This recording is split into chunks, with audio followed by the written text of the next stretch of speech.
Azərbaycanda son dönəmlərdə şəhid olmaq, vətən uğrunda ölmək məsələsi talışlara daha çox aid edilməyə başlayıb və bunun ilk propagandasını biz onda gördük ki, Facebook və Instagram səhifələri var, hansı ki, Talış regionuna aiddir, amma bunlar hakimiyyət yönlüdür. Onlar müxtəlif dövrlərdə Qarabağda həlak olmağa məhkum edilmiş insanların, talışların şəkillərini, videolarını paylaşmağa başladılar və belə bir təbliğat yenidən başlandı və biz artıq görməyə başladıq ki, Talış bölgəsində yenidən talışlar ancaq ölmək üçün yararlıdır bir təbliğatı getməyə başlayıb. Və son olaraq da Leyla Əliyevanın regiona səfəri oldu və böyük bir mühafizə dəstəsi ilə Leyla Əliyeva gecə ilə Talış regionuna gəldi. Sağ olsun ki, səhər gəlməyib, yəni tıxac yaratmayıb.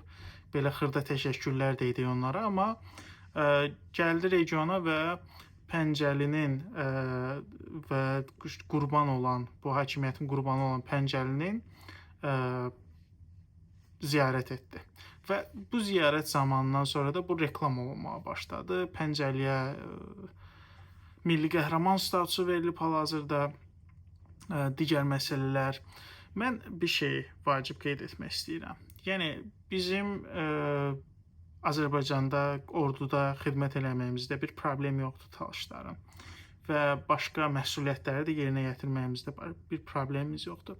Bizim əsas problemimiz talışların bu ölüm maşını üzərindən təbliğ edilməsidir, seçkidə iştirak edə bilməməsidir və diktatura altında da ona qiymət verilməməsidir. Yəni, burada ya seçki olmalıdır, talışlar seçki etməlidir və səs verməlidir, özləri öz müqəddəratını həll etməlidir. Bu birinci dərəcəli məsələdir. Deyək ki, Azərbaycanda diktaturadır, yəni dünya gücləri hal-hazırda Azərbaycanda demokratiyanın olmağını istəmir, əhali buna hazır deyil və digər söhbətlər. Bu halda belə talışlara, yəni imkan yaradılmalıdır ki, onlar parlamentdə təmsil olunsun. Yəni, təmsil olunma indi də təmsil olunurlar. Mən ondan söhbət eləmirəm ki, orada 2-3 talış çıxır, talışların əleyhinə ifadələr verir. Mən bundan danışmıram. Sırf talış milli şüuruna sahib insanlar parlamentdə təmsil olunsun. Ən azı 10-15 nəfərdən ibarət bir parlament nümayəndəsi olmalıdır ki, bunlar talışların məsələlərini, sosial məsələlərini ilk növbədə işıqlandırmalıdır. İkinci məsələ, talış dili və mədəniyyəti ilə bağlı problemləri işıqlandırmalıdır. Yəni, istəyir demokratik, istəyir diktatura idarə etməsində biz yenə də bu nümunələri görə bilərik. Yəni, burada mümkünsüz söhbət yoxdur.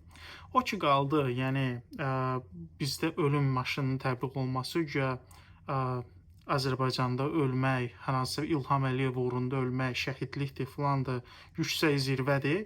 Əgər belə bir məsələ varsa, qoy İlham Əliyev öz oğlunu göndərsin Qarabağa, nə bilim, başqa müharibə zonaları gələcəkdə və yaxud da yaranmışdı, keçmişdə yaranmışdı və gələcəkdə də yarana bilər. Qoy öz oğlu şəhid olsun. Əgər bu belə yüksək zirvədirsə, biz talışlar özümüzə bu yüksək zirvəni məqbul görmürük.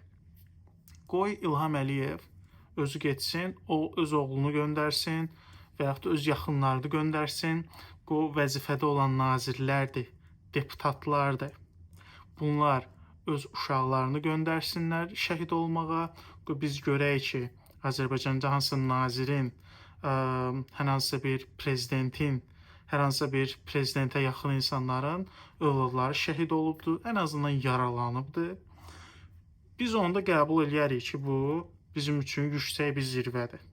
Hal-hazırda biz bunu qəbul eləmirik. Çünki bu ancaq talışlar, yəni gedib vətən uğrunda ölməlidir deyə təbliğat var. Biz vətən uğrunda ölmək üçün zat yaradılmamışıq. Bu vətən, bu ölkə, hökumət bizim qulumuz olmalıdır. Bizə qulluq eləməlidir. Yəni, Azərbaycan hökuməti olsun, istəyir başqa növ hökumətlər büt nümunəsi deyil. Biz onlara sitayiş etməliyik, onlar uğrunda ölməliyik, nə bilim, başqa şeylər etməliyik. Bunlar bizə qulluqçu olaraq yaradılıbdır və qulluqçu olaraq xidmət etməlidir.